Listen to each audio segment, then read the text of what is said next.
Kick-Ass 2010. This is described as a superhero black comedy, and it was a great film to watch during the height of my cinema going experiences back in 2010. And it's it's probably one of the superhero films I most thoroughly enjoyed at that time, and probably still do to a large extent. It stars Aaron Taylor Johnson as the protagonist, the main character, Cass. And actually, I'm not sure if he's the only main character because there's also Hit Girl who comes up later. And I've noticed from franchise information about the whole mini universe, superhero universe that relates to this is often called Kick-Ass and Hit Girl, sometimes just Hit Girl. So she's just a strong part of it. But in this particular film, she's very young. I think she's only about 11. And Kick-Ass is 17, I think.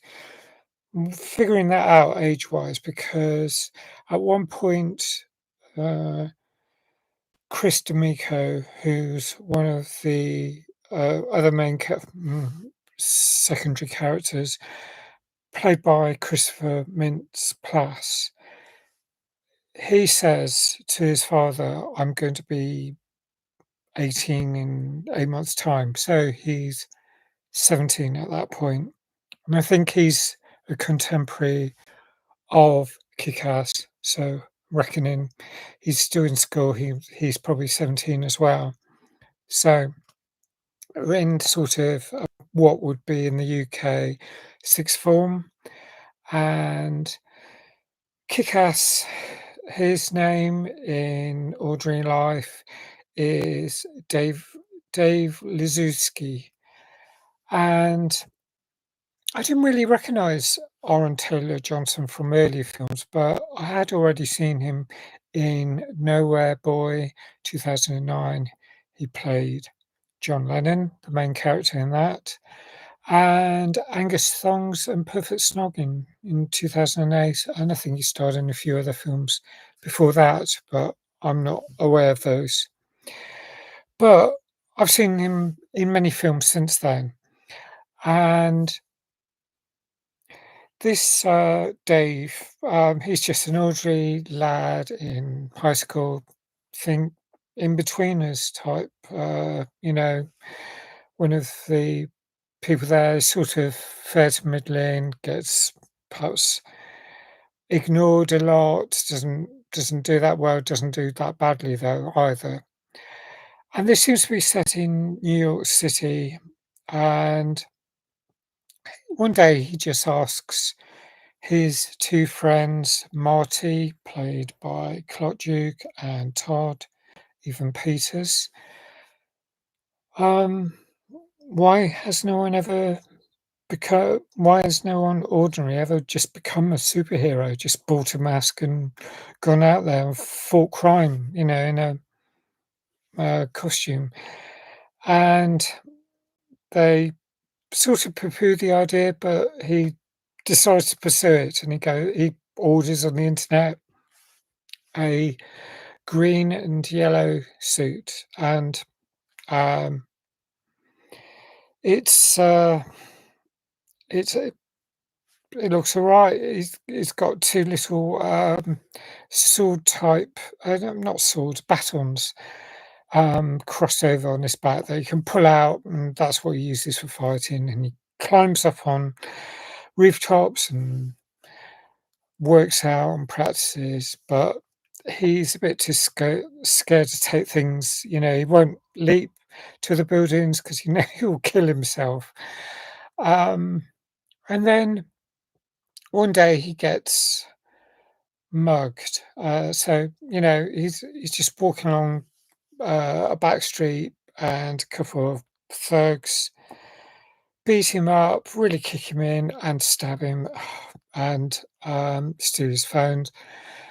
And he gets run over as well, just when he gets picked up. So it's like, um and it's a real mess because he loses all his clothes. They take off all his clothes. And so there's another element. This is a bit dodgy, I think, because it's sort of slightly anti-LGBTQIA plus, one of two aspects I've noticed. And that is that um, when he comes out of hospital, there's a rumor that he's gay because he was found without clothes. And even his dad gets to know this, and it's almost like, gosh, I mean, in a way, I see that he might not be homophobic, and it's good that the protagonist isn't. But he even uses it at one point because he fancies a girl of his age, Lindsay, Kate, played by Lindsay Fonseca, and she thinks he's gay, and he sort of milks that a bit by he gets close to her, and that feels a bit icky, not nice.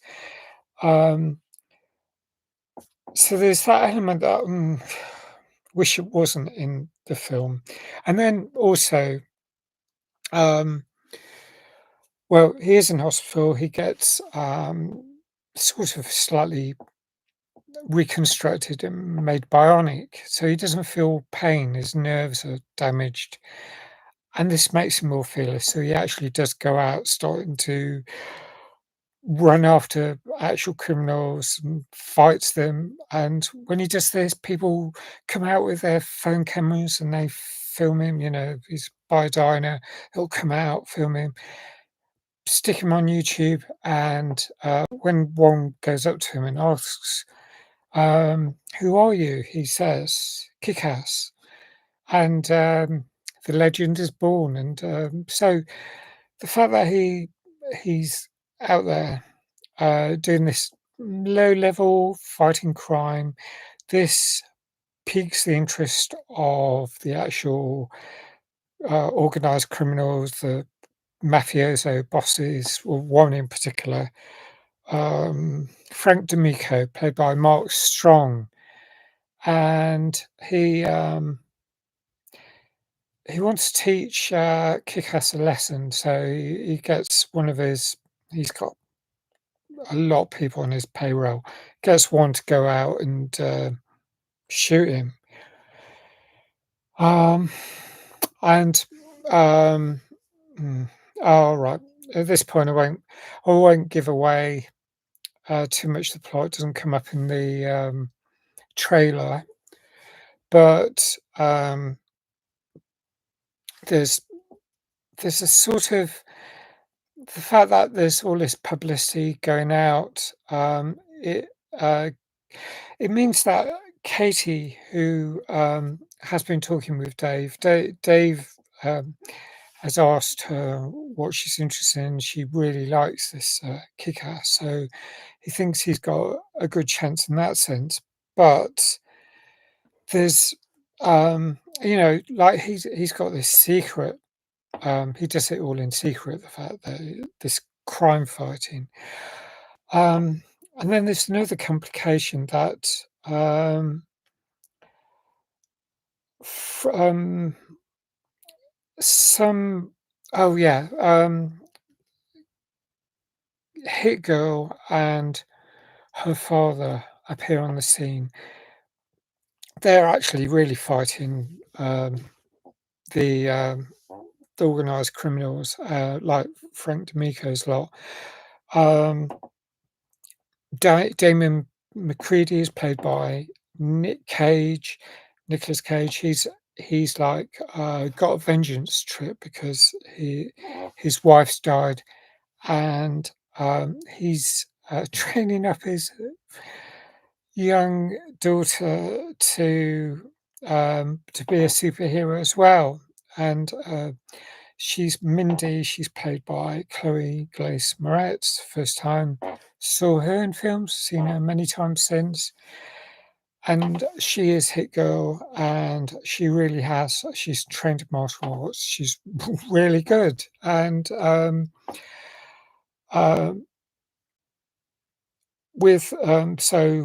um, Big Daddy and Hit Girl fight and kill off some of Frank D'Amico's men, and that leads to Chris D'Amico, who's the son of Frank, suggesting, "Let's, uh, why not, set a sort of little, trap to lure in Kick-Ass?" And that's where he's saying about he's like 17, he wants to get involved in the crime organisation, so that's why he does it. And he feigns a friendship with Kick-Ass. He makes friends. They seem to be like, "Oh, like, we're gonna fight crime," and he lures, Kick-Ass into this warehouse, but everything goes really badly wrong. There's a big fire, a load more people die, and, um, and this is where I mean, one thing I really liked was the soundtrack because it's crazy. This 2006 song, and I felt it got a new lease of life in my earworm mind following this film. But, because, Chris D'Amico, he's got lots of money and he's, like, impressing. He's got this fancy car and everything. And there's all these, like, little elements that appeared in these teaser trailers that I remember seeing, for Kick-Ass before it came out, because in the weeks leading up to its release, I mean, right up just before, there was the Wood Green International Short Film Festival, and, one of the trailers involved I mean, some of the trailers involve things that don't actually happen in the film, like, there was, like, some chap that, jumps off the top of a skyscraper hoping to fly, just smashes into this car, and that felt, a bit tasteless as well, but it was, like, very dramatic, and it sort of gave the film a lure that really I felt like looking forward to it, even though, um, I don't like that kind of thing, so it's almost like it splits how I feel about films. There was this other LGBTQIA+ element that I didn't like, which is when there's all this publicity, um, about Kick-Ass initially. You get one news commentator saying that he looks like this Kick-Ass looks like a transvestite. I didn't really get what that was all about because he's just wearing this green Superman suit. So it's just another sort of very it creates a laugh for no reason, I think, or a cheap laugh at the expense, a punching down sort of joke, I think. There's all this sort of thing. I don't know. I don't really I mean, it's fairly minor in some ways, given the whole length of the film. The I've, there's all these different things happening, and, there's also another criticism, which probably is a pretty strong one now, looking at it from 2025, and I haven't seen the film right now. I've just watched the trailer again, but it reminds me, because I did buy the DVD and I have seen it quite a few times, but it is a super violent film. There's a really high count of deaths, and there's sometimes very grim, they're very fleeting, but bloody scenes. And there's it's very stylized, especially when Hit Girl is like somersaulting and throwing nunchucks and doing all sorts of things, managing to take out so many of the goons and hoodlums, and doing an amazing job. Um, so it's kind of violent. It's kind of not very realistic, very implausible. It's just a superhero film after all. I found it fairly relatable, but there's certain elements I think, I don't know. What do I think about this? It's just, it's told, certainly the film is told from a cis, straight boy's point of view, and that gives it its popularity, I guess. It's ideal in terms of teenagers who might feel, "Oh, great, go out crime fighting, but this is exactly what's gonna happen, going to end up in big trouble." Yeah, it's realistic in one sense. It's hyper unrealistic in other respects. But again, all superhero films are like this. But this has this added semi sense of realism, I would say. It's complicated. I don't know. Um, but one of the things I really like, and I would like to watch my DVD of this film all over again, is because seeing the trailer, it gives me a large dose of nostalgia for 2010. It was a fairly difficult time in my life, but it's sort of halfway, looking back from 2025, 15 years ago, it's halfway since I first started using the World Wide Web. I used to go to cafes in 1995. There was a cafe off the Tottenham Court Road called Siberia, and that's where I first tried out Netscape, first got to use internet relay chat, first got to see what the internet was all about. And 2010 is sort of like that midway point where the internet had really developed. We had a lot more broadband. It hadn't, social media was in its infancy. Certainly, smartphones. Well, 2007 really was when smartphones started. The creation and release of the first iPhone in June 2007, released in the UK later that year. Um, Gradually from that point, people could use their portable devices to search the internet and have phones to take photos. And it was the start of all of the significant conveniences, advantages, but also major disadvantages that we face today. And it all seemed to start um, at that point in about in the late noughties, 2007, really, you could first get a camera. So by 2010, quite a lot of people had smartphones. I didn't really. I remember having a Nokia Express music phone that I bought in 2007, so I could listen to music. I could take fairly low quality photos with it. It was an interesting, really good device, because it was like the start of having convenience. But I had a digital camera, and I used that for most of my photography. So I think it was until about 2014 that I really got into um, cellular devices. 2013, I got my first iPad mini.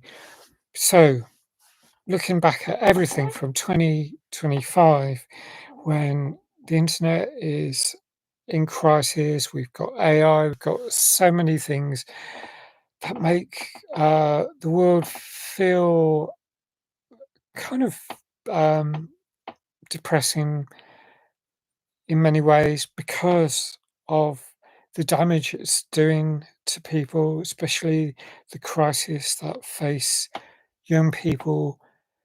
And it's largely blamed on cell phone ownership or, you know, people having young people, very young people having cell phones.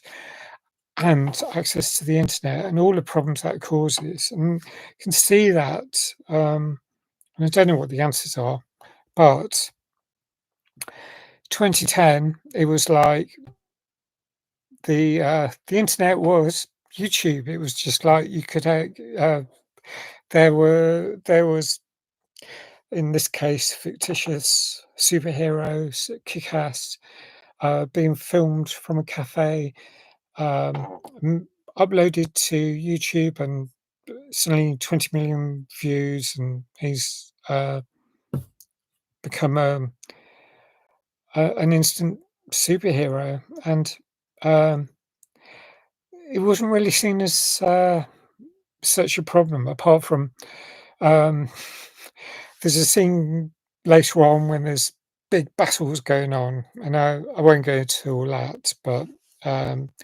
lives are at stake. Let's just say that there's a uh, big problems arising, and a big battle between the heroes and the villains, um, and um,